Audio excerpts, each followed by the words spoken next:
Hey, this is Anney. And Samantha. And welcome to Stuff I Never Told You, a production of iHeartRadio.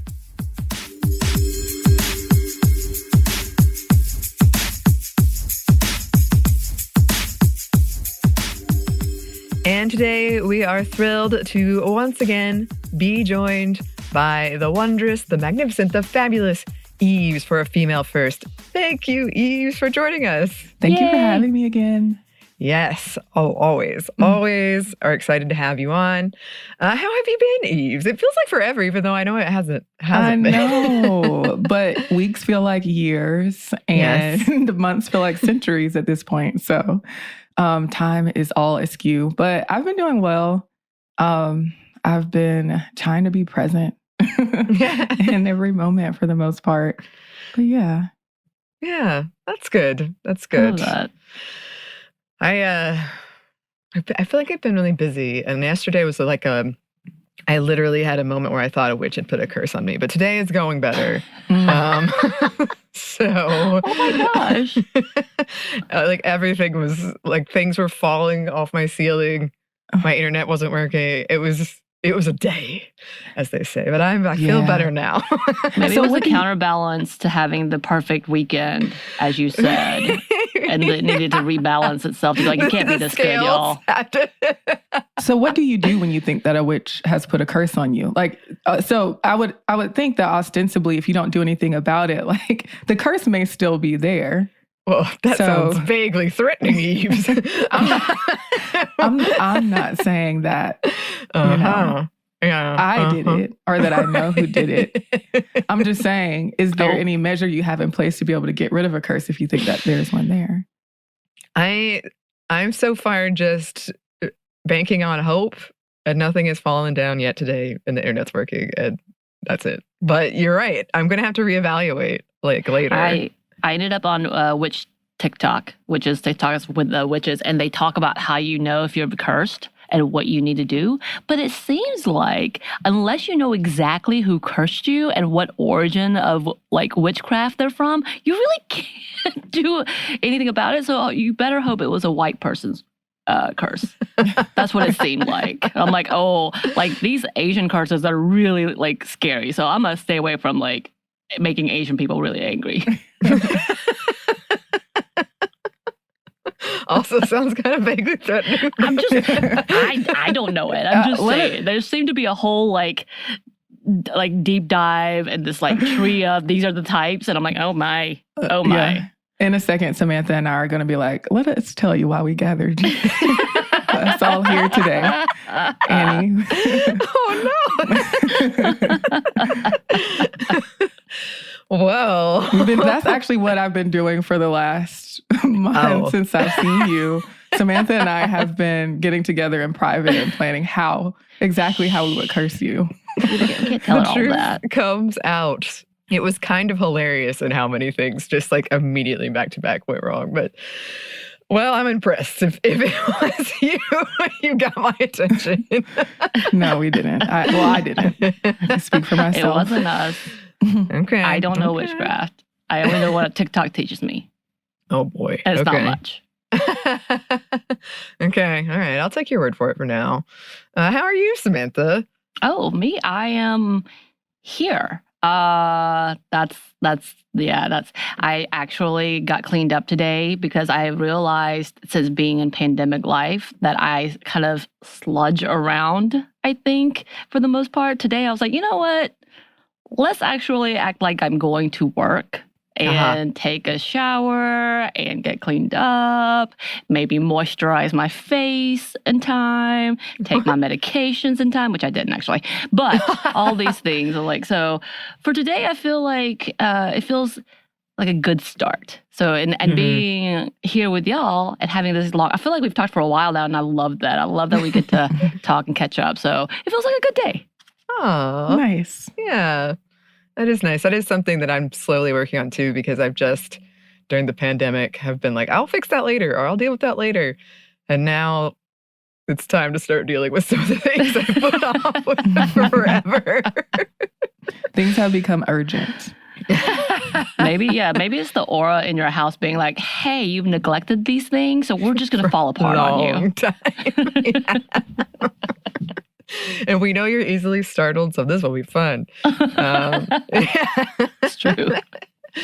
I kind of wish we had a video of all these things and you yelling. Oh my gosh.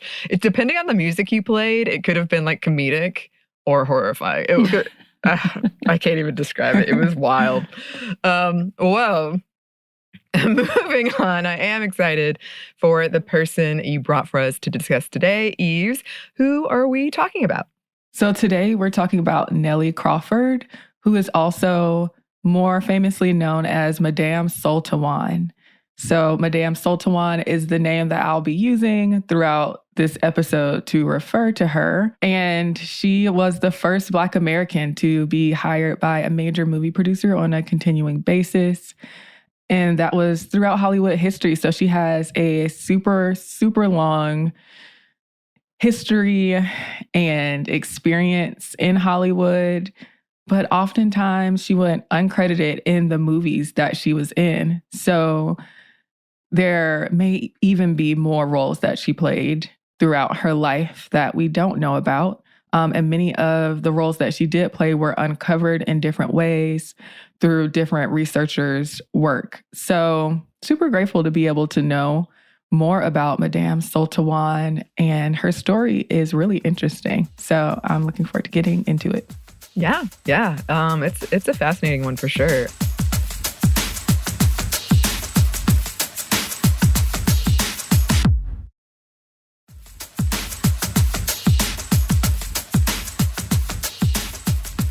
So should we get started? Yeah, let's. So there are discrepancies around some of the details of her early life, so around her birthday and her parents. But as far as we know, she was born on March 7th, 1873 in Louisville, Kentucky. Her father was named Silas Crawford Wan, and her mother was named Mary Kennedy. There are other names that her mother has been credited as having, but this is her mom's name that was on her death certificate. So her father was supposedly a traveling Hindu minister, but that's one of those things that there are discrepancies around.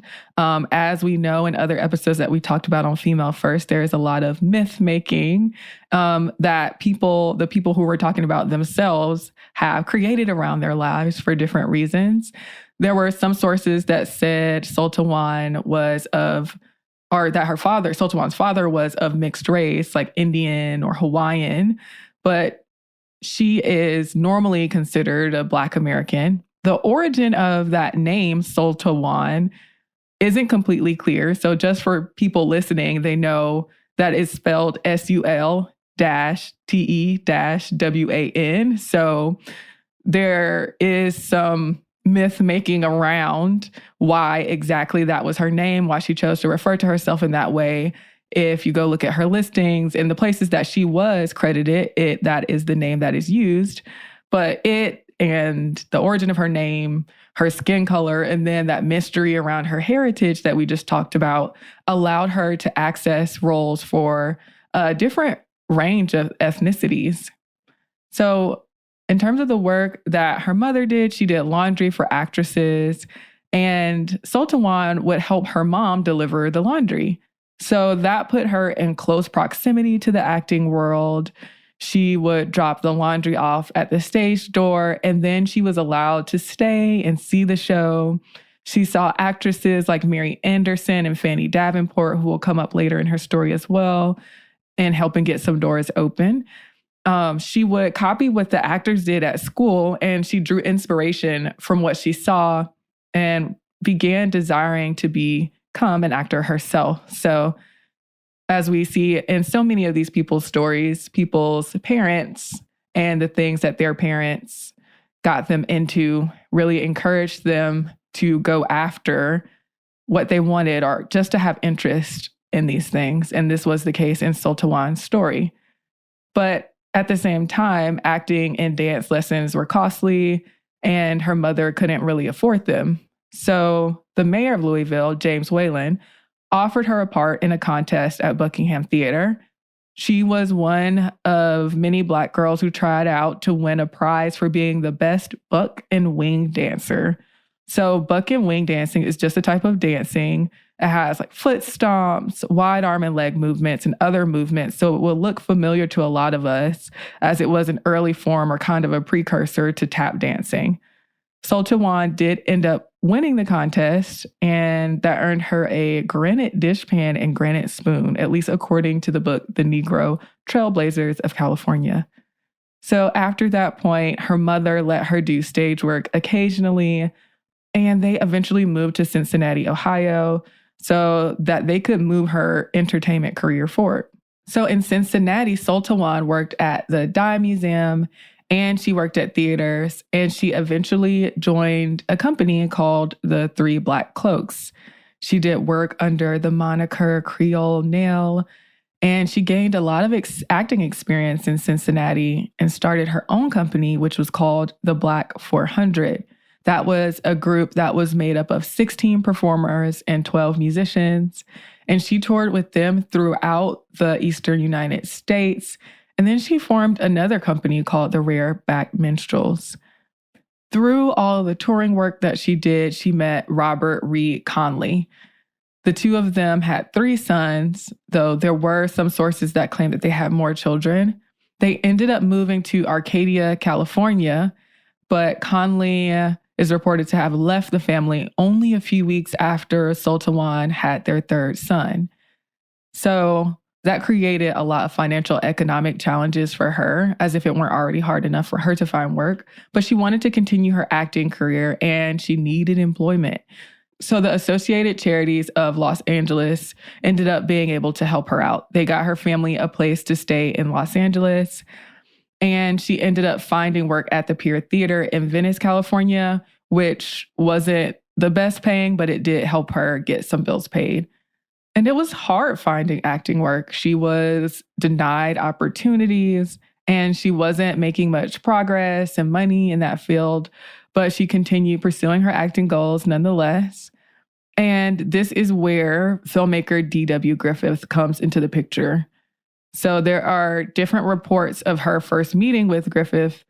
They swing from her being confident and presenting herself as this exotic and multi-ethnic person, kind of hamming up, I'm Madame Sul-Te-Wan, and these are all the things that I have, to reports of her being kind of self-deprecating and being more so on the begging side, saying, please, I really need this for my children, Either way, he hired her pretty much immediately, and she is reported to have started out making $3 a day. She was first a maid for the white women actors who were employed at that fine arts film company. And if you hear that name, D.W. Griffith, it probably rings a bell. Most people probably know him for The Birth of a Nation. That was her first on-screen role, and she played a maid there. When The Birth of a Nation was first released, Black people in LA protested the film for its depictions of Black people and asked for the movie to be censored. And Sul-Te-Wan's role in this story was that there was blowback for all of that was directed at Sul-Te-Wan, as she was the only Black woman who acted in the film. And she was accused of instigating the protest, and she soon was let go from the studio. She fought back against this accusation and her dismissal. And the folks at the studio then backpedaled and said that a white actor had accused her of stealing a book. Anyway, she hired a lawyer and she wrote a letter to Griffith, and she was soon rehired as an actor rather than a maid. Eventually, she did get a contract with the studio, and this made her the first Black American woman to get a contract with a major movie studio. And she did stay close friends with Griffith, even with that conflict between the two of them. And of course, Griffith's controversial history himself and in his filmmaking and the racist work that he created. But according to sources, her children even called him Papa. That's how close they were. But nonetheless, from 1915 and into the 1930s, Sul-Te-Wan appeared in many, many films. She started off in the silent era and was able to transition pretty well into the talkies era. She was in movies like Tarzan of the Apes in 1918, Uncle Tom's Cabin in 1927, and even King Kong in 1933. And in 1937, she played Tituba. So speaking of witchcraft and getting curses off of people, that is relevant to not only this one, she also had similar roles in other films as well. In the film Maid of Salem, she played Tituba, who was an enslaved woman who was accused of practicing witchcraft during the Salem witch trials. This was one of the roles that she got a little bit more attention for, but much of her work went largely unacknowledged, especially by mainstream media. There was more minor media and Black American media that did credit her roles, and places like the New York Times also noted her work and talked about her as an actor, but in many of her roles, she remained uncredited. She played characters like servants, enslaved people, and cooks, and she often acted in these mammy archetypal roles. She appeared with actors who were popular at the time, like Lillian Gish, Dorothy DeVore, and Mae Marsh. And in her role, she was often depicted as subservient or immoral. So she was presented in sharp contrast to these white actors, kind of this person who was in the background or always to play second fiddle and subservient to the other people that she was acting in roles with. She did appear in movies into the 1940s, though not as many movies then as she did appear in previous decades. And she took some roles in the 1950s, but by then the work was starting to slow down. In terms of her personal life, she did marry again. She married a French man named Anton Ebenthor. And in 1954, there was kind of a change in direction in terms of her acting work. She acted in a minor role that was also uncredited in Carmen Jones, which was a musical by Otto Preminger that featured a Black cast. And in that, she played Dorothy Dandridge's grandmother, which led to rumors that she was Dorothy Dandridge's grandmother, but that isn't true. She died on February 1st, 1959. And then after her death, there was a banquet to honor her. And she is buried at Valhalla Memorial Park Cemetery in LA.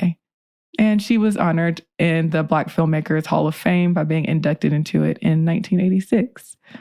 So there is a long history. There's a lot that we can watch. There's a lot that we have to watch about her that is still left. And because her uncredited roles have now been attributed to her, we can go back and look at some of those things and see the kind of work that she did and all the flourish that she had and the turbans that she wore and the braids and the appearances that she had, which is still cool. Yeah. And I'm really interested in, as you said at the top, kind of the research that people had to do to find her in these uncredited roles, kind of piecing together and what else we might find. Yeah. I think that is kind of a bittersweet thing, or like a blessing and a curse, not to be too on the nose.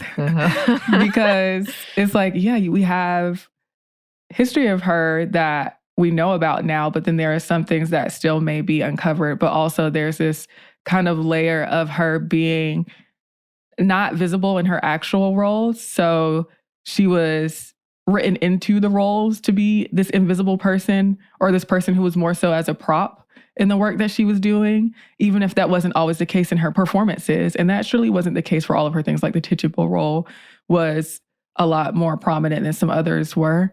But there at the same time, the work of those people uncovering also ties into that kind of similar, at the same time, her being super visible and playing so many different roles and being also invisible in the way that the media didn't often recognize her work at all and the roles that she played themselves. So I'm grateful to all the people who did find these older sources and documents and reviews that mentioned her being in works and the scenes that were taken out of works that Sul-Te-Wan was in.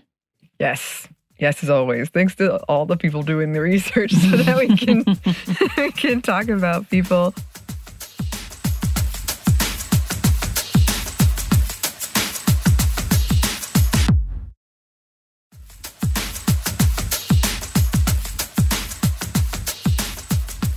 Yeah, it's such a fascinating story. And I do love the myth-making aspect you discussed, Yves. That does come up in a lot of these. And it's always thanks to you for bringing these people to us. We appreciate it so much. Yeah, I'm happy to. How beautiful is it to see how much myth-making is part of people's stories, to see that they have the imagination and the ability to, because I think future sight is something that is so difficult for people who are dealing with difficulties in the present moment. You know, speaking of being present, it's like when you're dealing with so much, you're dealing with children you have to take care of, dealing with racism, dealing with having parents who were enslaved at one point, and that history and the trauma that comes with that alone. And then being born into a world where you have to deal with your own difficulties and moving across the United States, trying to get into the entertainment field, entertainment being its own fraught thing. So the history of entertainment for Black people, you know, just her being on set with people who were white, but were in blackface, who were playing these larger roles than she was, her being the person who was on the receiving end of all the ire around the protest for something that rightfully deserved protest, like the birth of a nation. So interesting how it was this kind of like, this is very related to things that we go through today, but free speech has, of course, always been an issue, but it being about free speech, but the people who are protesting it, you know, rightfully so, is just kind of this meta thing where there was an argument against, well, I have free speech, so I get to make this film. Yet when it's protested, all of that falls back on Sul-Te-Wan, one person who just so happened to be in the line of crossfire, is a whole thing unto itself. But in the midst of her going through all of these things, she still had this kind of future sight to call herself Sul-Te-Wan, something that ended up likely getting her a lot more roles or a different kind of role, or being able to have a wide range of roles. And I think I think it can be inspirational, or even if it's not inspirational, because that can feel a little bit dramatic. Like it's something that is worthy of thinking about, because she was able to get so many different roles, and she was able to use this aura that she created around herself and this persona that she created for herself in her work through something like naming. And I think that's pretty cool. Yeah.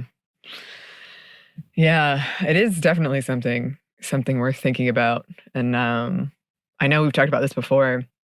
I still want to come back and do this, Yves, where we were talking about, like, you know, in the time of social media and having your privacy and all of those things, of like, is that kind of myth making as easy to do today when there's all of this stuff? But I do think that because there is so much misinformation and disinformation, it's still possible. Yeah. Yeah. But it's interesting to kind of think about. Yeah, I think it is. I think that's an intense conversation, but yeah, we should revisit that. Yes. We have to keep lists. Yeah, we have so many things that we need to come back to. I know. It's just interesting to think about, like, future Yveses, like trying to research, like, us, for instance, like, piecing that kind of stuff together. I don't know. But yes, we would love to have you back to talk about that in the future. And thanks again, as always, Yves, for bringing this story to us. You're welcome. Yes, and where can the good listeners find you? You can find me on Instagram at Not Apologizing. You can also find me on Twitter at Yves Jeffcoat, or you can just go to yvesjeffcoat.com. That is YVESJEFFCOAT.com, and you can get to all of the other things from there. You can also find me on many, many other episodes of Stuff Mom Never Told You, doing this Female First series on women in history who were pioneers, were trailblazing, and did some things first with a a lot of context around them. Yes. Always appreciated and very much needed. Mm-hmm. Yes. And I do think we're coming up on a big milestone. I keep saying that, but I'm pretty sure. So we'll Are do we a going to special. do champagne and cheesecake again? I mean, we should. Well, in the meantime, thanks as always, Yves. Listeners, if you would like to find us, you can. Our email is stuffmediamomstuff@iheartmedia.com. You can find us on Twitter @momstuffpodcast or on Instagram and TikTok @stuffI've-never-told-you or on YouTube if that's where you would rather listen. Thanks as always to our super producer, Christina, and our executive producer, Maya, and our contributor extraordinaire, Joey. Thank you. And thanks to you for listening. Stuff I Never Told You is a production of iHeartRadio. For more podcasts from iHeartRadio, you can check out the iHeartRadio app, Apple Podcasts, wherever you listen to your favorite shows.